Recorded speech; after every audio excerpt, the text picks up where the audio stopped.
Madam, lahat na po ba tayo, lahat na po ng mga Pilipino ba, yung mga dapat na magkaroon ng ID, may ID na? O ilan pa po ang walang ID sa... by the way, on top of my head, I would just like to ask, ilan na po ba tayo ngayon sa populasyon natin? Hindi ko na po nasunod. Alam ko, 120. Ano na ba ngayon? 121, 122 million, 130. Baka dumami ng dumami tayo. Ilan na po? Meron po kayo dyan sa inyong system? Can you tell us na kung ilang milyon na po talaga tayo as of, sabihin natin 2024 o yung last na ikot po ninyo, kailan po yung last na census po ninyo?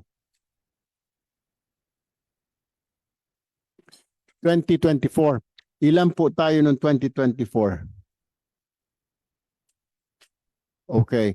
And out of that kasi, sa population na yon, ilan po ang may ID na? Mr. Chair, meron na po tayong 55 million na delivered na cards. Pero meron din naman po tayong option po yung pong format na nandun po sa ating paper format, national ID in paper, at saka po yung digital national ID. So dun po sa paper format na na-issue, meron na po tayong 49,475,605 as of March 15, at saka yung digital national ID naman po na ready for access ay nasa 90,488,679. Paper format. Bakit may paper format po tayo? Ibig sabihin papel? Parang Opo, resibo yun po lang? yung, Nako, Sir Chair, marami ito- mga kababayan natin ma'am makalimutin, nalalabhan. Pag nalabhan yung pantalon, Pwede wala naman po na. itong magpa-print po lagi. Print. Pumunta lang po sa aming mga Bakit wala pang PSA6. card? Bakit wala pa pang card? Bakit kailangan bigyan mo na ng papel?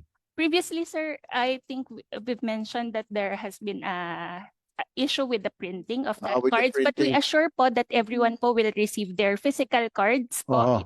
So, Have you already are you guys fixing that problem na yes, with the we commit to printing? deliver po additional mga initially 12 million cards for this year. 12 million cards?